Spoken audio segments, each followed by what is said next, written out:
그리고 다음에는 핵 문제. 요새 뭐 핵 문제, 미사일에서 뭐 난리를 치고 뭐 그냥 뒤집어지는 거 같고 그러니까 굉장히 그런 것 같은데 우리가 핵 문제를 너무 민감하게 볼 게 아니라고. 간단하게 말씀을 드릴게요. 옛날 소비에트 유니언이 핵무기가 모자라서 무너졌나? 핵무기 수천 기를 가지고서도 경제가 못 따라가니까는 그냥 무너져 내린 거라고. 그런데 지금 북한에서 핵무기 손꼽아서 뭐 조금씩 만들었다고 치자고 그거 가지고 수천 기를 가지고 있는 미국하고 상대도 안 될 뿐더러 그거 가지고 깨물어 먹고 살 수도 없는 거라고. 그렇다고 해서 그거 가지고 남한에 그걸 터뜨렸다. 그러면 자기는 불과 얼마 안 돼가지고 자기도 죽게 생겼는데 그냥 내가 이 정도 힘이 있다 하는 걸 과시하는 거고 그런 거로 해서 미국이 나 좀 쳐다봐 달라. 우리 상대는 미국이지 남한이 아니다. 이 남한의 괴뢰 정부 이거는 미국이 하는 대로 따라가는 거니까 너는 한 수 아래고 그리고 휴전협정도 하고 휴전협정하면서 니들하고 한 게 아니고 우리는 미국하고 했으니까 미국하고 나하고는 동격이고 그리고 이거는 한 수 아래니까 그러니까 미국이 나 좀 쳐다봐 줬으면 좋겠는데 근데 그냥 안 되니까 핵무기까지 들고 나온 거라고. 근데 그러면 그걸 가지고서 실제로 뭘 할 수 있느냐. 그 협박을 하고 목에 핏대를 좀 더 올리는 정도는 되겠지만은 실제적으로 그걸 우리가 너무 민감하게 생각하면 안 된다.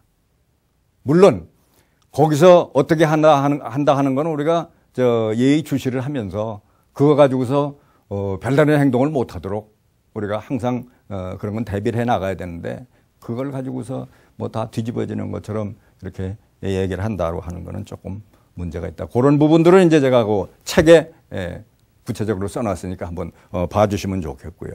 그리고 이거는 사실은 실제적으로 굉장히 민감한 문제이기 때문에 그냥 간단히 한두 마디로 정리되기는 어렵지만은 그저 이걸 요약해서 말씀드린다고 한다면은 핵 문제는 물론 중요한 문제고 정부 입장에서는 될 수 있으면 그쪽에서 내려놔라 이렇게 계속 권고를 해나가겠지만은 근데 저쪽에서 쉽게 내려놓지 않는다라고 하는 걸 그 현실을 보면서 해야지 뭐를 주면은 저쪽에서 당장 내려놓을 것처럼 이렇게 생각하면서 한다 그러면 그런 착각은 하지 말자.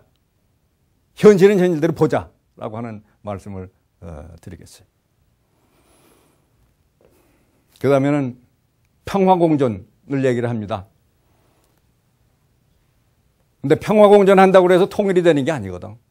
우린 통일이 돼야 저런 불상사가 안 일어나는 거예요. 근본적인 게 해결이 돼야지 갖다가 반창고나 붙여놓고 다 나았다고 생각하면 완전히 착각이라고.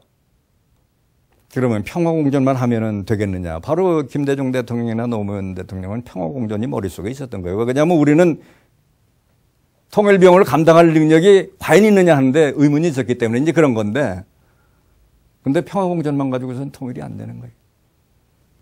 그리고 지금 정전협정을 지금 평화협정으로 바꾸자 하는 얘기들 많이 나오고 그러는데 바꾸는 거 좋아요. 그래서 평화적으로 가는 건 좋은데 그런데 평화협정을 해서 공존을 한다고 해서 통일이 되는 것도 아니고 그럼 저쪽에서 평화협정을 하면 그 다음에는 뭐 하고 싶으냐 하면은 미군 철수하라고 그런다고. 평화협정 되는데 미군이 무슨 필요가 있어? 그러면 미군 나가면 그러면 그걸로 끝난 거냐? 그거 아니지. 그 다음에는 주체 사상을 주장을 하면서 자기가 모든 걸 하겠다고 이제 나설 거라고. 그렇기 때문에 만일에 평화협정을 한다고 하면은 미군 철수라고 그러는 건 빼놓고 그 얘기는 하지 말고 평화협정 하자 이래야지 그 다음 단계를 열어놓고 하게 되면 그러면 안 돼. 왜냐하면 지금 우리가 통일을 제대로 마무리 지으려면 통일된 다음에 10년 동안은 적어도 미군이 있어야 된다고 여기. 그래 우리 안보에 아무 걱정이 없어야 그래야 이제 우리가 제대로 된 통일을 만들어내는 거니까. 이거를 저쪽에서 정치적인 공작을 해서 쭈그러뜨리면 아무것도 안 되는 거예요. 그러니까 우리는 큰 걸로 보면서 크게 나가야 된다. 뭘 하더라도 전반적인 구도를 보면서 나가자. 뭐 표피적으로 뭐 우리가 같은 민족으로서 같은 배달 민족으로서 뭐 평화협정하고 무슨 이렇게 모든 거를 같이 이제 상의해서 나가지 이렇게만 생각하면 안 된다고. 모든 구도를 제대로 보면서 해 나가요. 그러니까 미군 철수라고 그러는 거는 통일되고 난 다음에 10년 후의 일이다. 그것도 그때 가가지고 서로 정리가 되면 좋겠다고 할 때 그러는 거지. 최소한도 그때까지는 꼭 있어야 된다. 라고 하는 거 우리가 잊어버리면 안 돼. 그리고 또 우리가 그동안에 생각했던 게 뭐냐 하면은 흡수 통일은 안 된다 하는 이런 얘기들을 한다고. 그건 뭐냐 하면은 흡수하게 되면은 우리가 전부 알아서 해야 되는데 너무 버거울 것 같으니까 이제 안 된다고 하는 그런 생각들이 많은데 아까 말씀드린 것처럼 우리는 할 능력이 있거든. 그러니까 흡수통일이 되더라도 좋아요. 그런 상황이 오면은 절대로 뭐 흡수통일이다 아니다 뭐 이런 거 가지고 따질 일이 아니라고. 그리고 이제 한두 가지 더 말씀드린다면은 이 중국이 뒤에 버티고 있으니까 통일은 절대로 생각할 수가 없다 이렇게 생각을 하는데 세상이 이러는 건 변하는 거예요. 또 변해가도록 우리가 만들어야 되고 언제 한번 생각을 해봐요. 바로 어제 오늘 신문에 뭐가 나느냐 하면은 중국 사람들이 북한 사람들하고 남한 사람들을 대할 때 그 우호감이 우리가 70% 북한이 60% 이렇게 됐대요. 그건 자기들 솔직한 마음속에서부터 나오는 거거든. 물론 핵 문제 나오고 뭐 미사일하고 하도 난리를 치니까 아이고 저런 친구들하고 어떻게 살아 하면서 이제 그렇게 이제 돌아가는 그런 면도 있겠는데 여하튼 어떻게 되든 간에 이 국제관계라는 건 이게 그때 상황에 따라서 이렇게 되는 거지. 이게 뭐 100년 가고 1000년 가고 이렇게 생각해 놓고 북한 뒤에는 중국이 있으니까 절대로 통일한다. 이렇게 생각할 필요가 없는 거예요. 뭐든지 안 된다고 생각하고 들어가면 아무것도 안 되는 거라. 그러니까 그것도 실리적인 차원에서 변해갈 수 있도록 우리가 통일이 되더라도 중국에 해가 될 게 아무것도 없다는 걸 자기네들이 스스로 알게 해줘야 돼요. 얼마 전에 러시아에서 국가 관련 그 연구기관에서 남한 주도로 통일이 되더라도 러시아에 불리할 게 없다. 이런 연구 결과가 나오고 그런다고. 옛날 같으면 어림도 없는 얘기라고. 러시아는 뭐 어떻게 된 나라인데 여러분들이 알잖아요. 그 전에 러시아에서 그러니까 소비에트 유니언에서 옛날에 뒤 봐주고 이쪽에 쳐들어오고 그렇게 관계가 되어 있는 그 나라에서 남한 주도로 통일이 되더라도 그렇더라도 괜찮다. 이렇게 본다고 한다면 세월이 가면서 바뀌어지는 거예요. 중국도 가면서 그럴 수밖에 없는 거예요. 그러니까 처음서부터 안 된다고 생각하고 그렇게 들어가지 말자고.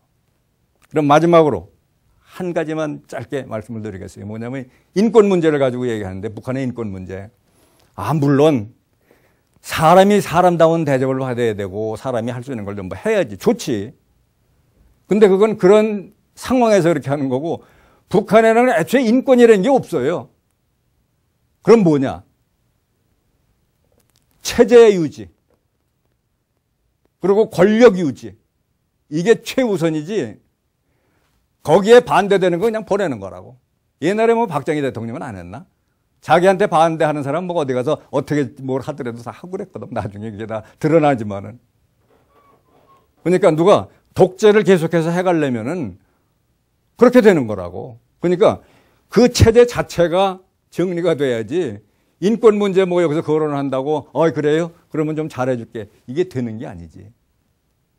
그러니까 그렇게 하면 안 된다는 건 얘기할 수 있어. 그렇지만 거기에 너무 집중을 해가지고 정말 우리 통일로 가는 길이 방해를 받으면 안 된다.